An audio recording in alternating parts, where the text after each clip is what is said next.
Introducing Mike Tyson.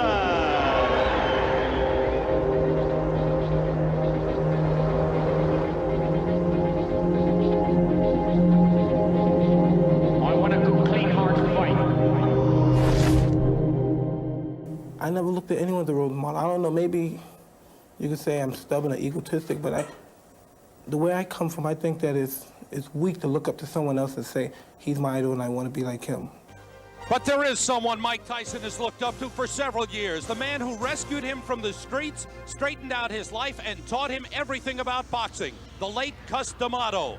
D'Amato harnessed Tyson's raw power and honed his skills. But there was more to their relationship than just boxing, as Mike Tyson explains. When you think of my career as a boxer, it's not even a tenth of what Cus D'Amato meant to me or to all other people that he influenced.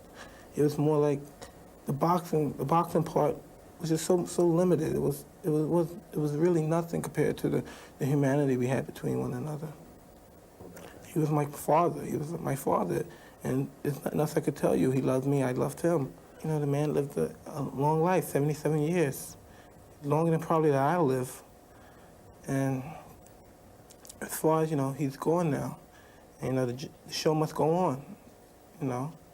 There's nothing I could do or anyone else could do about it. The show must go on.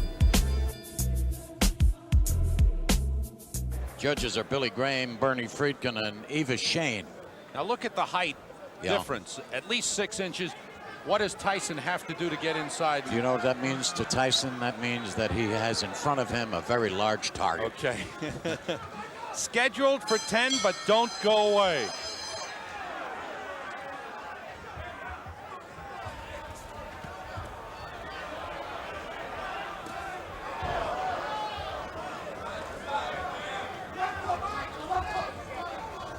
Tyson already coming in, got in a short left hook. There's the big left hook, and that rocked Sammy's it sure early. Did. It sure did. There's a right hand. He's going to work. Wobbly. He's taking his time. He's pinpointing his punches. He's not over anxious. That's the first punch he's missed so far.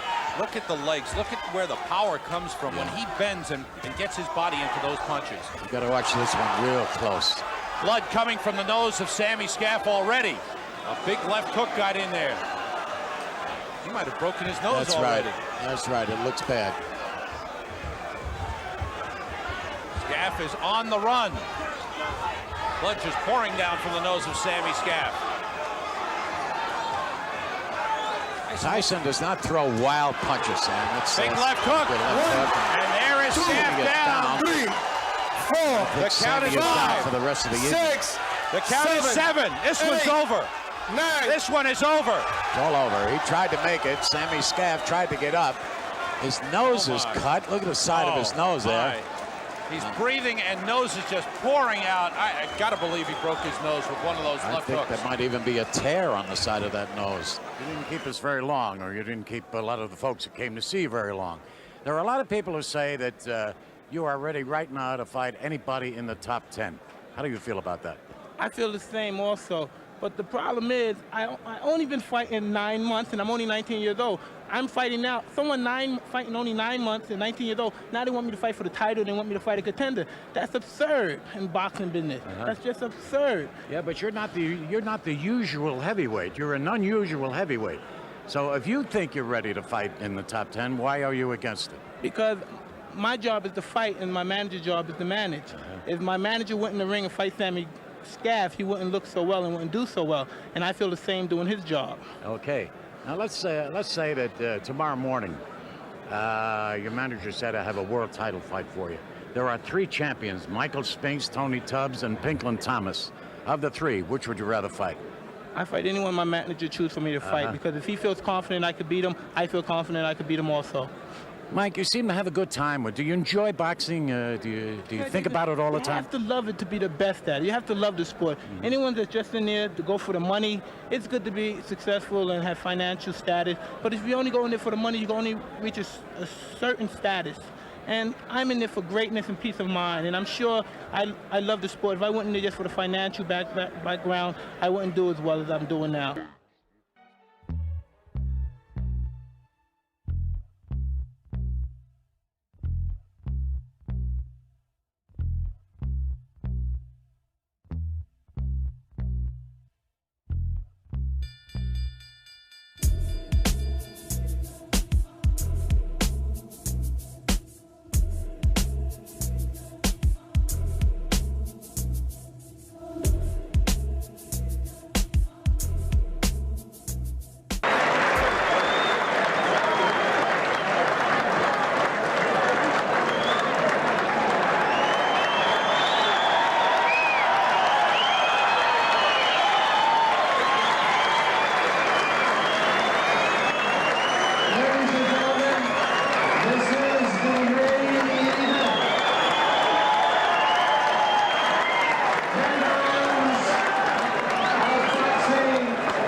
frustration during the fight for you? Because, you know, I never get frustrated because I know we have a 10-round limit.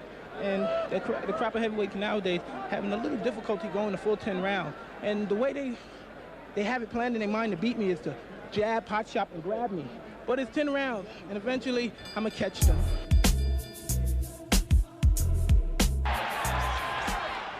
And he's just not going to come in firing, leaving himself open as he was able to do against lesser opponents.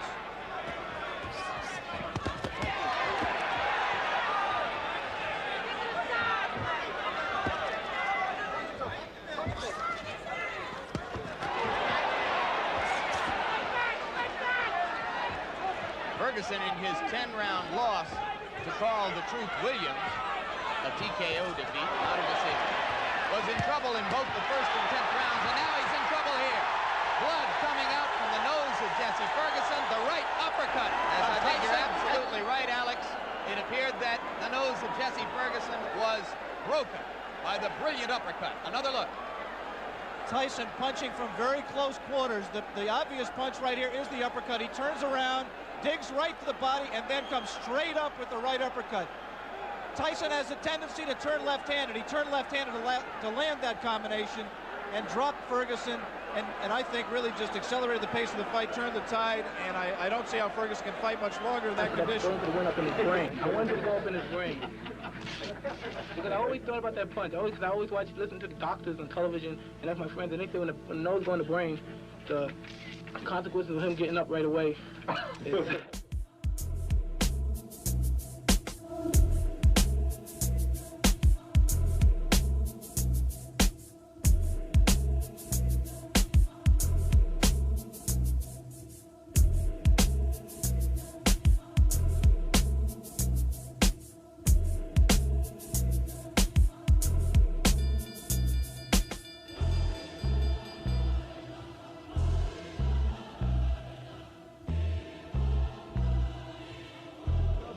He didn't want to fight. He looked incoherent. He no more soltó. He no decided to continue to fight and throw punches. All right, thank you, referee Luis Rivera. Go get a clean shirt. It's got blood stains all over it. We bring in now Jim Jacob, the manager of Mike Tyson. And very quickly, what did you learn today that you might not have known before about your young protege? Well, I've seen him go 10 or 12 rounds in training. I always knew he could do the 10 or 12 rounds, but it's different in a ring in front of television cameras. And the thing that impressed me mostly about Mike's performance today, I've always known he's an incredible puncher. His punching power defies description. But I loved the way he paced himself. I was very proud of him today, because if the toughest thing in the world to fight, Jim, is a fighter who doesn't want to fight, who doesn't try to win.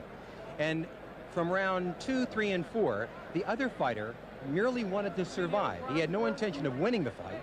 He just didn't want to fight. And in boxing, that is the toughest guy in the world to fight.